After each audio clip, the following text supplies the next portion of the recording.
what were the biggest mistakes that we should avoid this time? And on traveling, I wonder, can you elaborate, besides the screening and masks, what other measures should be taken, please? Because now is the big season for traveling.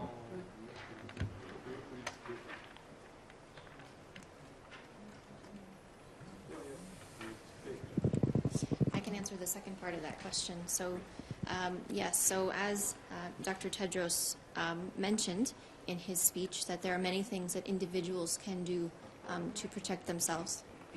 Sorry, is that better? As I said, Dr. Tedros mentioned several things that individuals can do to protect themselves. What we know about this coronavirus is that it can cause mild disease to severe disease. And some of the common things that people can do is basic hand hygiene and washing hands with soap and water or an alcohol rub, but also making sure you do proper respiratory etiquette.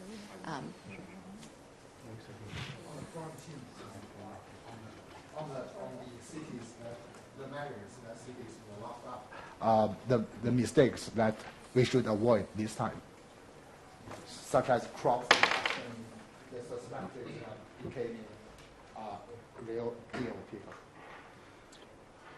By the way, WHO's role is to provide rational and science-based recommendations to countries. But at the end of the day, the sovereign country has the autonomy to do what it thinks is right and based on the situation.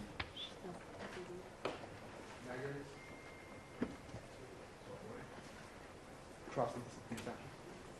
Measures to avoid cross-infection within the city, within the block. I think any measure you can check whether it's tailored towards the public health measures that we suggest, but at the same time we give, also room for the sovereignty and also the autonomy of the country to take the measures it thinks can be tailored to the situation. Thank you very much. First we will go to calling from CCTV and then we'll have Le Monde.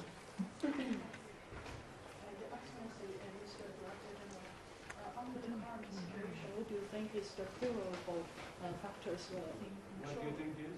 the favorable under the current situation, what do you think is the favorable factors in controlling the spreading of the academic, and what are the more prominent disadvantages? Thank you.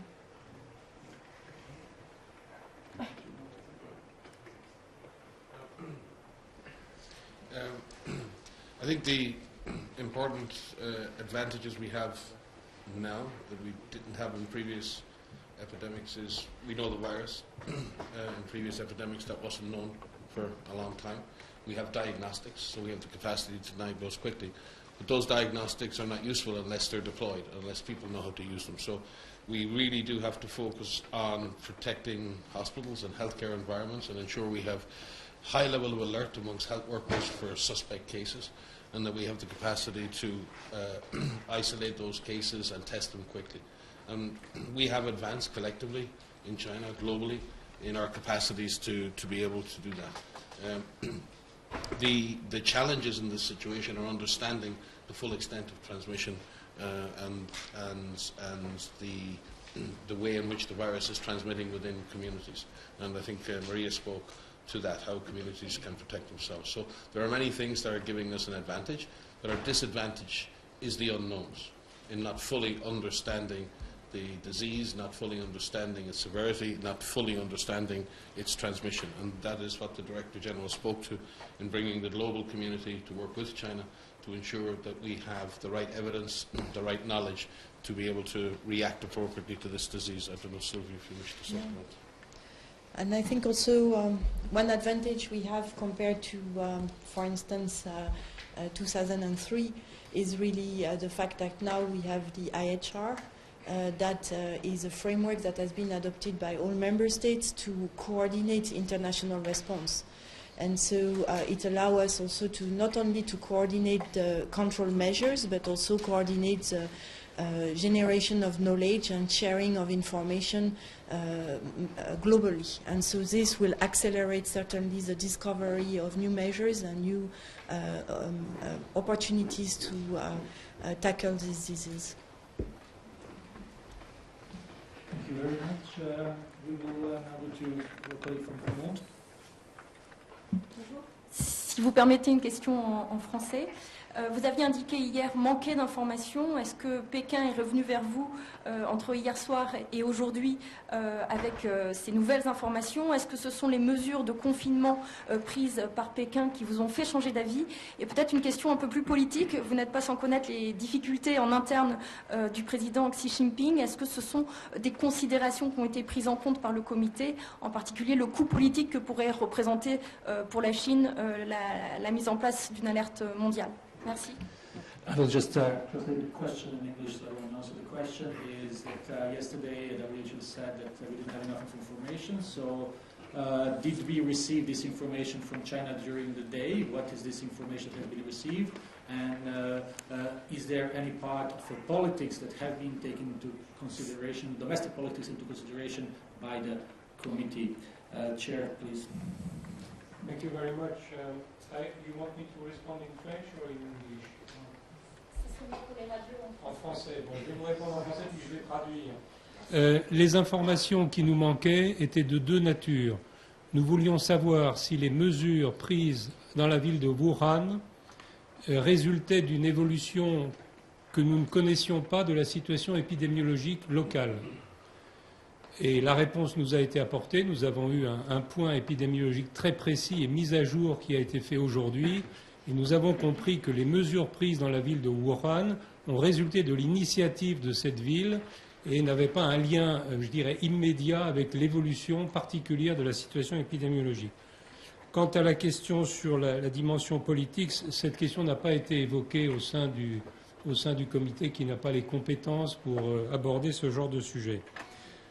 Now I will speak in English. So the information which we expected today compared to yesterday were mainly related to the announcement yesterday as a surprise of the decisions which were taken concerning public transportation in the city of Wuhan, but also Huzhou and Wangang. So we received from the health authorities of China very precise information about the evolution of the epidemics, and we also understood that the decision which had been taken in the city of Wuhan was an initiative of the city of Wuhan, of course in consultation with the provincial and national authorities, but it was not directly related to a specific evolution of the epidemiology in the city. And concerning the political aspects, we have not the competence in the emergency committee to address these very important issues. Thank you, Mr. Chair. We will now go to our journalists who are online, and we will start with and I'm sorry if I'm not getting the name right, Kenny from Nikkei, Japan. Kenny, can you hear us? Yes, I can hear you. Yeah, I'm Ken Kawase from Nikkei. May I start my question? Could you hear me? Yes, we can hear you. Just please speak slowly and loudly. Okay, yeah. Okay, my question is with regard to Taiwan. Taiwan is not part of the WHO for the political reason, but however, there seems to be no boundary border in terms of transmission of virus. And I was wondering how WHO has been working with the Taiwanese authority on this case, and also, was there any reconsideration of accepting Taiwan as a member or being part of the prevention of the disease, and also the exchange of information, of such important information in terms of hygiene? Thank you. Thank you very much, Penny. Is there anyone who would... Mike?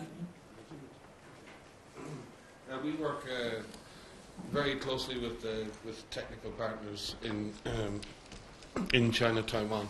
And have done so, and if you cast your minds back to 2003, even during SARS, we had a deep technical support to China, Taiwan at that time, and nobody will deny the necessary public health assistance in that situation. And I believe the authorities in Taiwan are working very closely with China and the mainland, and I believe there have been joint missions and joint approaches to the response. So I would characterise at the moment, from our perspective, that there is technical cooperation going on between provinces in China and between WHO and any of those entities that seek our assistance, but through the normal procedures and processes of WHO and its member states. Thank you. Thank you very much, Dr. Ryan. Now, one more question from online. Nurit from NPR. Nurit, can you hear us? Yes, I hope you can hear me. So I take the point that the Director General made about countries having autonomy. That said, we are curious to hear what is WHO's position on the kind of measures that were taken in Wuhan, shutting down transportation. Do you think this is advisable? Do you have concerns about it? Can you speak about that, please? Thank you very much, Nurit. I thought I have already responded to that question. Maybe I will repeat myself, so sorry about that. As you know, WHO's role is to provide rational and science-based public health guidance and recommendations to countries, communities, and individuals. China is a sovereign nation with the autonomy to take steps it believes are in its interest and that of its people. As I said in my opening remarks and earlier, China has taken measures which it believes will be effective, but we hope from our side that they're both effective and short in duration. If I may add something, that what Dr. Tedros mentioned about the technical package that WHO is putting together is a package that's aimed at all countries, where it's recommended, and the advice that we provide is based on the evidence, it's based on the information we have and the information that we've learned from past experiences with other coronaviruses, which is focusing on identifying cases early, the prevention of human-to-human transmission and onward spread and international spread, making sure that anyone that is identified as being infected with this virus has appropriate care, and that we communicate with those individuals so that they know and their families know what to do. Thank you. Thank you very much. Bodhi, please. Phoenix TV from China, Hong Kong. I have a question for Mr. Tedros. You concerned that WHO will concern our outbreak guideline to help. And when will you launch your first guideline? Also about how could we call the new virus? Have you named the new virus? Thank you.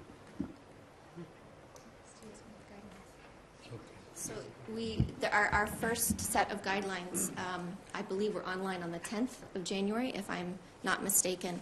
And these guidelines that are online are constantly being reviewed as more information becomes available.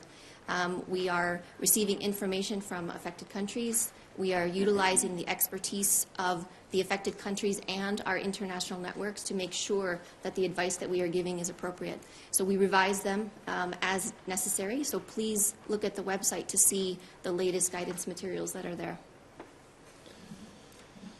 Thank you very much. We have a question here. Oh, the name of the virus. The name of the virus, sorry. Sylvie? Yeah. Sorry for that. Okay, so for the time being, we named this virus 2019 novel coronavirus, so 2019 nCoV. And after the pandemic in 2009, we had consultation with different agencies and member states to see if we should have at global level a way to name viruses, as there are ways to name, for example, typhoons or storms, and so they give them names. And so it was decided that indeed, in case of emergence of a new virus, the global community could meet and decide on a name. So we have not done it yet because we have not had time, actually. But we will do it when there is time to do it, actually. And but for the time being, everybody agrees that this name is okay, and we can work with it, and it's understood by everybody on the planet. And so it's a good name for the time being to name this disease and this virus. Thank you very much. We really have to wrap up. We have a really time for one or two very short questions. I will go here for colleagues who didn't have time to ask questions. Yesterday, Bloomberg first, and then your colleague next to you, and then we will have to leave because the chair, Professor Hussain, has to leave us. Thank you. This is Thomas Muller from Bloomberg. I was just wondering if there are any conclusions that we could draw, given that the mortality rate isn't rising as fast as the case rate. And my second question is about the epi curve. Has the WHO had enough data from China about the dates and timing of the onset of symptoms to map out the epi curve? And will that epi curve become public at some time? And if, in any case, are you able to comment a little bit what the epi curve might look like? Dr. Ryan. Yes, actually, last evening we received the latest disaggregated raw data on a case basis from the government of China, and for that we are very grateful, and we're currently analysing that. We also received a detailed analysis and presentation today from the National Health Commission and CDC China, which detailed a lot of the epidemiologic data. We do have the data to construct the epidemic curve, and at this point, when you look at it from the perspective of suspect and confirmed cases, the outbreak is still evolving. We're not in a position to say that the epidemic has peaked. The outbreak is still evolving. However, having that information allows us now to track on a daily basis, along with and in partnership with China. And again, we're grateful for that partnership. And again, it must be said, in many of these situations in the past, countries haven't been prepared to share that detail of data, quite frankly. And we're grateful for that. With regard to case fatality, it's something that's come up again and again in epidemics. We have to be very, very careful at the beginning of an epidemic in making any pronouncements around the true severity of an epidemic. Because, and it can work both ways. At the moment, we haven't seen many mild cases. As we detect more mild cases, then effectively the severity may decrease because there are more mild cases in proportion to severe cases. And that may do it. We also need to be careful in that many people are very sick in hospital right now, and more may die in the coming days, and the number of deaths may increase. And that may give the impression of an increased severity. So it's extremely important that we stick to the facts.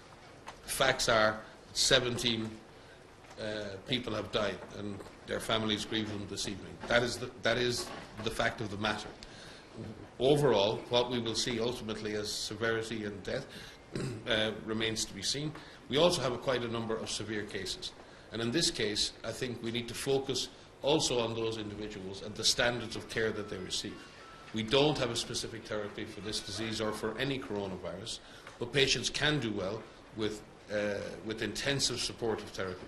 So we need to focus on early diagnostics, early supportive care, intensive care where needed, and ensuring that the burden of cases within the system, and we've seen this with other diseases like dengue and cholera in the past, the system itself, the health system may come under pressure as many worried well and people who think they have the disease come. So we need to also manage the pressure on the health system so the system can continue to function and triage patients appropriately. But I think we do need to, at this point, just be a little careful on making any pronouncements regarding the true case fatality associated with this disease. Thank you. We will take a last question from all. If we could just introduce ourselves. I'm really sorry to everyone else, but all of our speakers have other things to do, so please go ahead. Thank you very much. My name is Andreas Schopp from RTL Germany. There are reports that the virus originated from snakes. Do you have any conclusion about that? What can you tell us about that? Thank you very much. The investigation is going on, but so far no conclusive evidence actually. Well, with that, we will have to conclude. Thanks to everyone here in Geneva, and thanks to everyone who was watching us on our social media platform and who dialed in. The statement has been sent to you electronically. We will have audio file. We will have a transcript. Don't hesitate to contact us if you have more questions on this topic. Wish you a very nice day or evening or morning. Thank you. Yeah, thank you so much again for bearing with us. Thank you.